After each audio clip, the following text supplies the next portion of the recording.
If you want to save money on your trading card purchases, we have a promo link over at 50cards.shop. Enter the promo code ATNIGHT to get 5% off your order.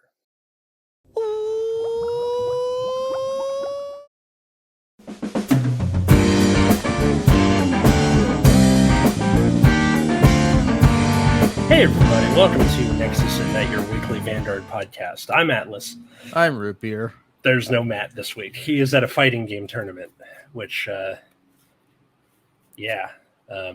turns out we have lives outside of this. I keep telling you guys during the weeks that I'm not available that, like, you can do this without me. You've done it exactly one time before, and I think it turned out great. But it's just something you guys don't want to do for whatever reason. Nope. Yeah, like, not that I'm advocating for the removal of me on this show, but I'm saying that, like, I don't know, it's interesting to see you guys have your different dynamic without me there. And, you know, now listeners get to see this, and for the other people, you can see more of this every week on Nexus Tangents, patreon.com/Nexus at Night. See, I like to plug things. But we're recording this on Saturday morning instead of Friday night. That's why I have bedhead. And the reason for that was Boucher was like, hey, we have a tiny little announcement that turned out to be nothing because it was just the product schedule up until... Yeah, that's what these always are. Yeah, which was... Hang on. Okay, so up through February, which was the Shiranui and Luar deck set. And then another frickin' token Ranbu set that I don't care about. I mean, you might have to. The token Ranbu set was actually meta. God damn. Can I just... Do I have to? Do I really have to? Okay. It's like still getting tops right now, so actually, yes, maybe. God damn it. I know it's a weird thing to hate, and I think it's just because in my head, the simplification of all of the clans into their nations gets undone by them being like, here's a pink one. That's not Lyrical Monasterio. It's something else completely. But now it's meta. Suck it. Like, it just doesn't feel right to me.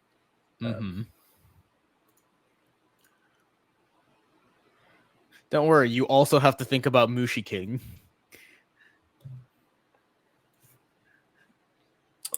What in the good goddamn fuck is Mushi King? It's like this Japanese arcade game where you fight with, like, insects. So it's very popular in Japan. Basically doesn't exist in like North America. I'm honestly surprised we're getting this in EN. Okay. Like, it came out in set 11 as right. one of the collab nations. Also, a very funny thing is all of them have, like, barcodes on them because you can still use them for the actual arcade game.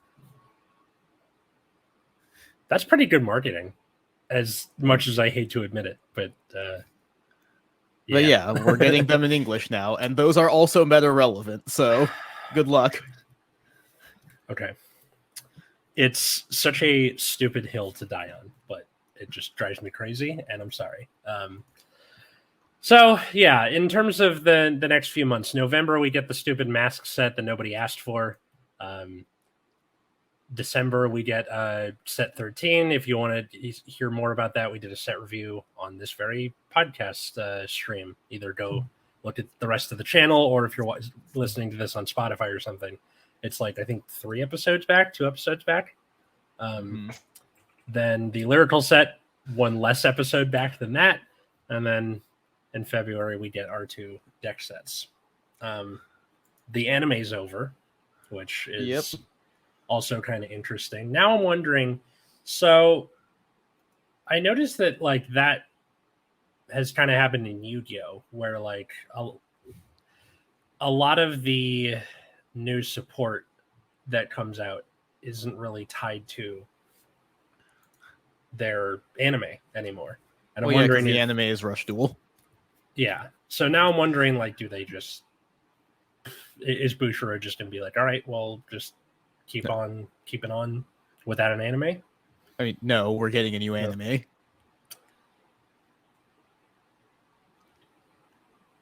So I literally thought that the guy that they showed looked exactly the same as Yu Yu. I thought it was just like fan art or something. nope. Like nope. It's a new anime. Yeah, he looks kind of like a mix of like Yu Yu and Toya. But yeah, the design is very uninspired, but it is actually a new anime. Like, we're getting more. Like, this was one of the major announcements on one of the live streams. Not like the English one, like the usual Japanese one, but they have already announced a new anime. Like, we're getting up to like season 10. So they have everything planned up through 2025 as previously announced. Okay. And then we're getting... they have plans for 2026 and beyond. I remember them saying during their like investor meeting or something that they plan to like scale Vanguard in like 2027. Scale? Meaning what? I don't remember exactly right now, but they had like plans for Vanguard like going through 2027. Okay. That's good, I guess. Like, I'm not sure how you missed the part where the new anime has a different subtitle. I don't know if you know this, but I can't read Japanese. It's in English. So my brain just kind of like, as soon as I saw like a new title, like nothing, like it all just kind of blurred for me. So the subtitles are in English though. Okay, but I'm saying that like if it like I just didn't bother looking at the second half of the image. I was more like, somebody drew him twice. Is that like something? And then I get distracted by something. This is not new for this show. It is me missing key details on something. Just not sure how you missed it, considering everyone was talking about new anime. I think I just kind of like, okay, ever since like the end of V, I didn't really pay all that much attention to the anime as a concept. Like, I checked in on the Overdress anime for a little bit, maybe about like 4 episodes, got bored, and then just never went back. And I don't know, just so yeah, it's like almost certain that like set 14 and beyond is going to be the new anime. Okay. It's just that like we don't have any products planned yet because the anime is launching like next season in winter. Right. So, and like in terms of immediate future, it's going to be like Stride Decks and then like the Triple R set, and we're probably not going to get any news until like end of the year towards December. Mm-hmm. And like, okay, so around this time has been when Bushiroad has historically rebooted. The original series went to like, I think, set 20. V went to, I think, 14, not counting side sets, but like for the main number sets went up to like 14. G went up to 13. No, G went up to 14. Wait. Oh no, because it was 14 and then the Bermuda set, and then that was it. Yeah. But like around this time is when they've historically rebooted. Obviously, they're not going to do that again because that would kill them. Yeah. But I'm still looking at this going like, they haven't really messed up too bad. So like, what? Just kind of keep going. Like there are lots of decks to, put more support towards, and maybe reprint Broken Toys for Tamayura and stuff like that.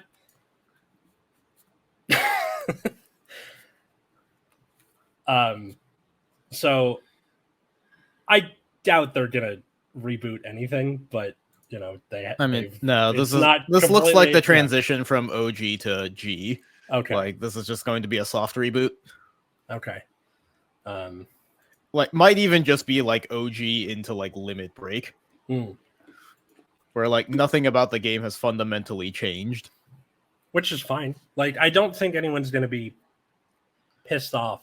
No one really is happy whenever you have to start the game over, so to speak, with a new mechanic, and then you got to redo everything under that umbrella. Like, all right, now we got Strides, we got to do this. Now we got Legion. We got like, it's cool to, from a game design perspective, but for a player, you're like, okay, when's my thing gonna come out? You're sitting there waiting. And then for the people who are still coping, like, my thing was good at the end of this other era, I'm going to see how long I can play it into the new era before it gets quashed by the tide of the new thing. So I kind of hope they, like, there's still more to do, I think, in Overdress, and with all of these pre-existing ride lines and their little things going on. And I hope they don't leave it behind. Like, Legion was a lot of cash left on the table, so to speak. And I don't want them to make that mistake again, because I thought that was a cool idea that they just didn't do anything with.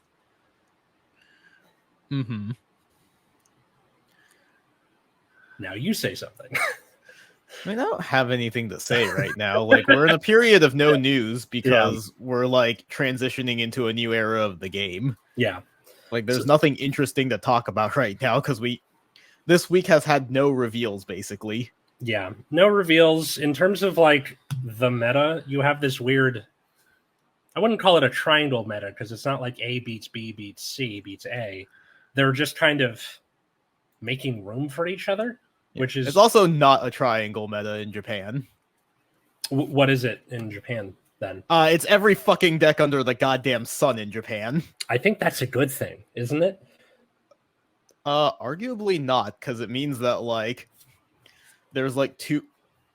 like, there was a thread about it where it's, like, it kind of depends more on, like, the quality of the gameplay, right? Okay. Where, like, whether or not your decision-making actually matters, and, like, being a skilled player playing the right deck makes a difference. But it's like, when you have such a wide meta where all of the you have to be potentially prepared for like 20 different things, but also like a lot of the decks are just aggro right now. So like Youthberg is just a high roll deck. I don't actually know what Bang Dream does because I didn't bother reading those cards. But it's like a lot of them are just aggro decks right now, right? Like Prison is relevant again because of the like promo that lets you ride up into the grade 4 early. So it's just like, yeah, if your opponent high rolls you and like blows you out of the game with like Prison or Youthberg, like, bleh.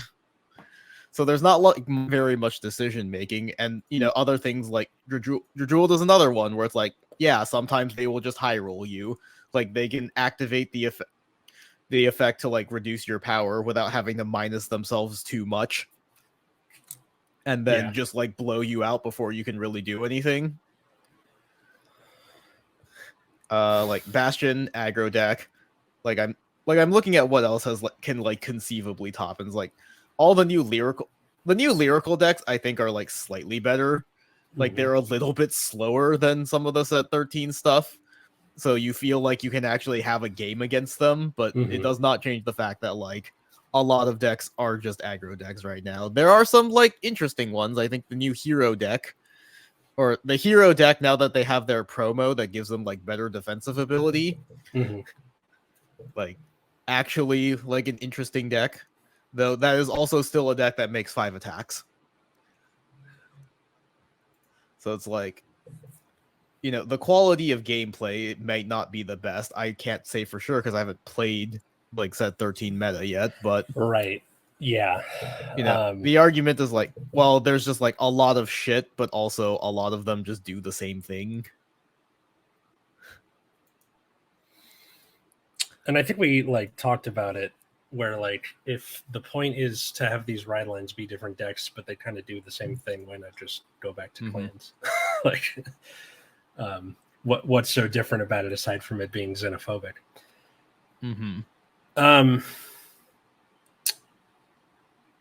So yeah, I on paper, I think I like having a more diverse meta with more decks, but if like you're saying that it's the same, like they're doing the same thing, just different color, different person. I mean, yeah, all right. Like Leonorn is like, okay, restand your front row. You know, Jewel has nothing but restanders. Youthberg is slightly different in that it's restanding your Vanguard, technically speaking. Like Bastion, another deck that's just like make 4 or 5 attacks. Let's see what else. It's so hard because there's like so many goddamn things. Yeah, and also just like too diverse of a meta is just hard to prepare for, because it's just like, oh, like which flavor of aggro am I facing off against right now? Yeah. And in the case of like Overdress, there's always that asterisk that I think whenever I see tops, which is okay, how much OT was a part of the I mean, like not win even streak? like the OT, just like regular triggers do a lot to swing games. That's true. Like, if your opponent is dropping their hand and just aggroing you early, if you don't hit a defensive trigger, that sucks. Mm-hmm. Like, heck, if you just don't draw a trigger in your opening hand, your hand is all like 5k shield. Sometimes you just end up in a position where you like can't guard early because you needed those cards to commit later in the game. Yeah. And then just, all right, cool, suck on that. Like, it's just not a fun time. Like, that's people's problem with standard right now, is just like the ceiling on aggression is so high, there's nothing really like limiting your ability to just like drop hand and rush. So like triggers can swing the game very intensely, because if you're getting aggroed early and you don't hit any defensive, like that really sucks. Mm-hmm. And that, but also like if you hit an offensive trigger early and push your opponent to higher damage, it's like even if you do try to like minimize how much damage you're taking, you know, a trigger can just completely swing that. Because like, oh, you took a crit, now you're at 4 damage, and I have like 3 more attacks coming at you.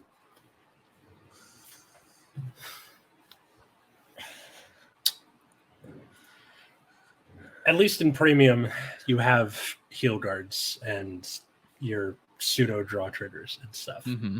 It's a shame that Bushi hasn't like gone over the line with things like that.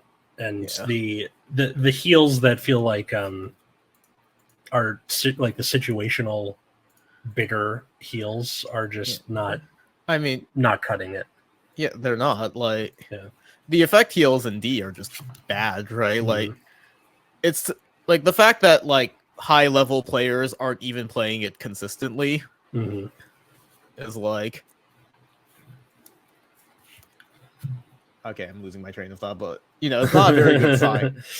Yeah, like, it's not a very good indication of their effectiveness if like people are not playing them consistently. Like, a lot of people will just choose to have a consistent 15k shield over like the effect heals, and that's fine. Yeah, but also because like the situations are too narrow and don't account for things that like go around them. So it's like the crit heal, for example, like the unit with the crit has to like gain it from a card effect that's not a trigger, and it has to be the unit that's attacking. It's not like if anything has an additional crit. So like Gondiva, for example, the crit's on Vanguard. You're just gonna PG that, right? Yeah. And like in situations where the crit heal does come up, it's like you still have these giant 40k rear guards. If you're in a position where you're not able to just PG the Gondiva, you're probably screwed anyways, because you're still having to commit like 2-3 cards to block the Vanguard, and then you have these like 40k columns on the sides.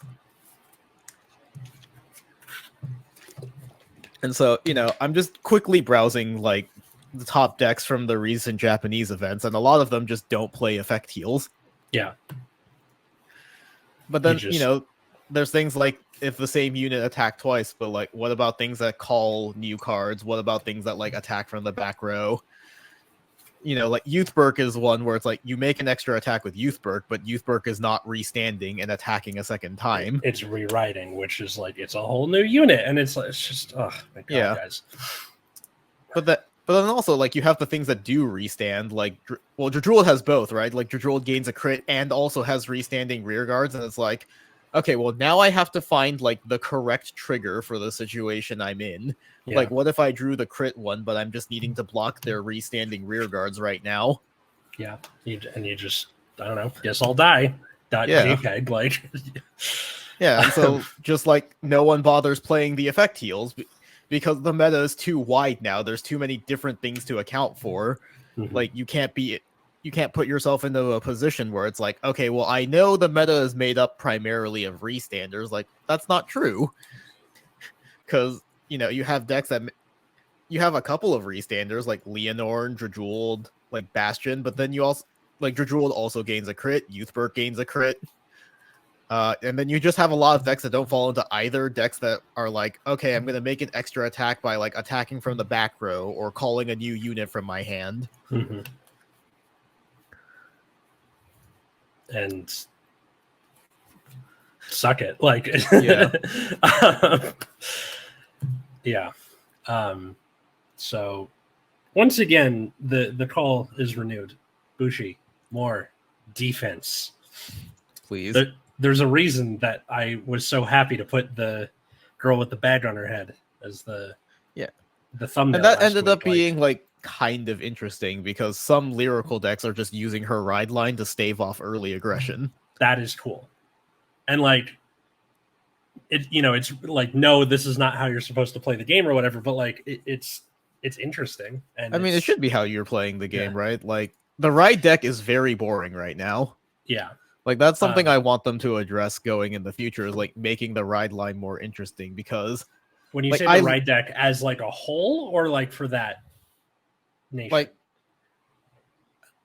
no, like as a whole for like every nation, like so many ride lines are just like inflexible.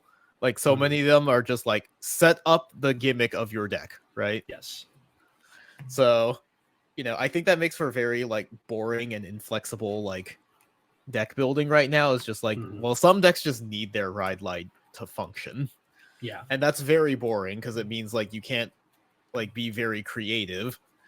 So like I think like Kyrie decks for lyrical were using the Siana ride line for the defensive power, but then you have things like Sharmo, the like LVS, where like part of the gimmick is that you are a combination of Dimension Police and Pale Moon, where you're popping like the archetype name out of your soul. So you just want to use her own ride line because that's the only place you have the archetype name. That's the only way to guarantee they're in your soul. Right.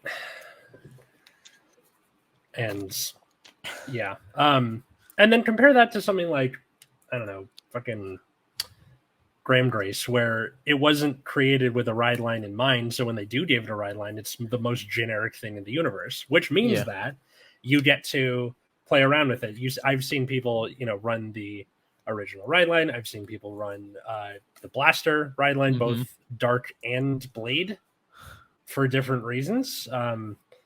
And it's just interesting to see people experiment like that.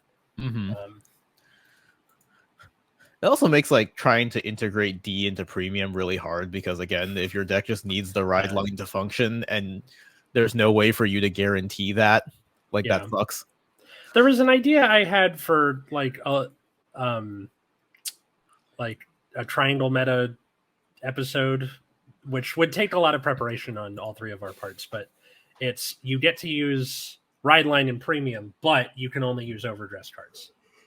So you can do the discard for the ride, but you have to do that every turn for the first 3 turns, and you don't get the like auto quick shield thing. Yeah, which something to consider. Another criticism of the ride line is it also functions as unintentional like deck thinning because your deck now has like 3 less cards than it would in other formats. Right. So that's another thing I've seen people like floating around. Like, what if we just increase deck sizes a little bit by like 3 or 4 cards to both like account for the fact that the ride line is taking cards out of your deck and kind of unintentionally thinning things, and also just like deck building space, right? Like just the way like D works out currently, you have about like 26 slots available for rear guards because you have 16 triggers, your 4 sentinels, and then like the other 26 are like flex cards. Really, maybe more like 23 because of your persona rides. And so it's just like that is just so much less deck space compared to like when we had trigger sentinels, which I don't know that I like trigger sentinels all that much just because of the way they depreciated like glory skills when we made that transition. And it sucks that all of these like old G era cards don't work as well as they used to. Yeah. And then on top of that, you had like Sanctitude going, because then glory skills went from no 1s to no sentinels. Yeah. And then but I think like I think Sanctitude is fine because it's like a one of, and you can only do one Blitz Order a turn. Like, I think it's fine to have counters to like guard restricts. I don't think guard restrict should be absolute. That makes for a very boring gameplay experience as well. Right. But yeah, at this point, this is just like airing our grievances about D, since we're at the end of the current like Overdress format. Festivus begins with the airing of grievances. Yeah. So I guess while we're here, like, I also have problems with like persona writing as a concept, right? Interesting. Why? Because of the power boost. Like, it makes numbers too big. Right? Like, even go all the way back to the very beginning of the game when Bastion was the top deck, right? Like, that was a deck that could already naturally make like 30k columns, and then you start persona writing, and those numbers just get like more and more ridiculous. Yeah. Or like you have what's her face? The thing where it like doubles persona ride, the set order. Thagrea. Yeah. Yeah, I mean, that's not even a huge problem. The deck is like only okay, but yeah. So yeah, like Bastion is a very easy example where like naturally hitting like 28k just by existing, and then you start persona writing and pushing those numbers like higher and higher. And that's from like the very beginning of the game.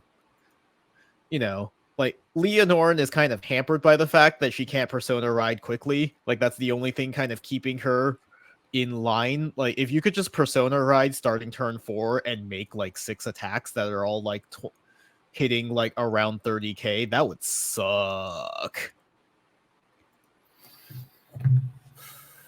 Like, I think that is a problem with Drajuld, where like you're reducing your opponent to like 1 or 0, which is already effectively giving your front row like plus 10k, and then you can persona ride and make your numbers like even bigger. Yeah. And even with the grade 4, they like made up for the persona ride by just giving the front row 15k. Yeah. And then like, now granted, you do have to wait till turn 4, which would be when the persona ride was normally happening. Yeah. But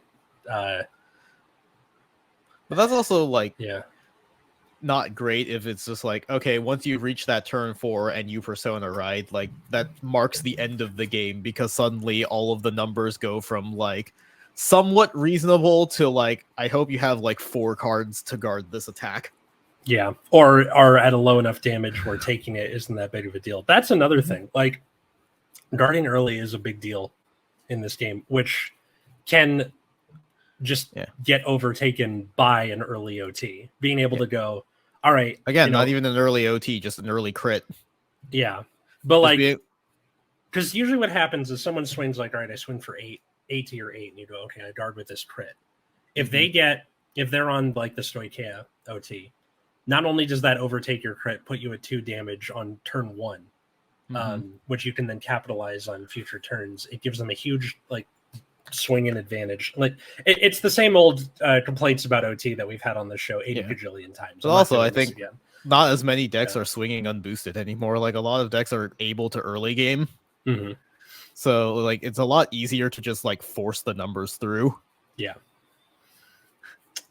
Or just like call a bunch of rear guards. So you're like, oh, you block my Vanguard, but I'll just put the crit on rear guard. Do you have another trigger in your hand? Like, can you afford to keep guarding this stuff early?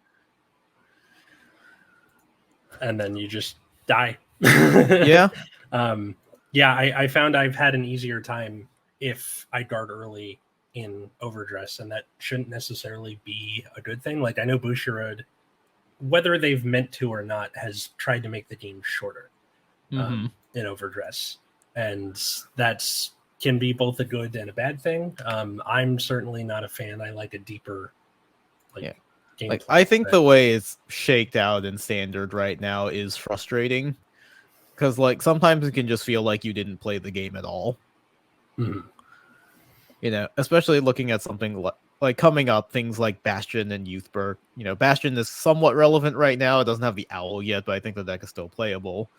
Where it's like, okay, if you like stick to the usual Bastion ride line, which it seems like JP is doing, let me double check.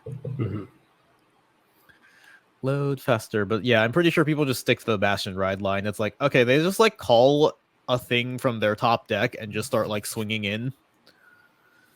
And it's like, okay, if they like check a trigger early, like they get a crit or something, or they get like the red OT that lets them restand and make more attacks, it's just like, oh, cool.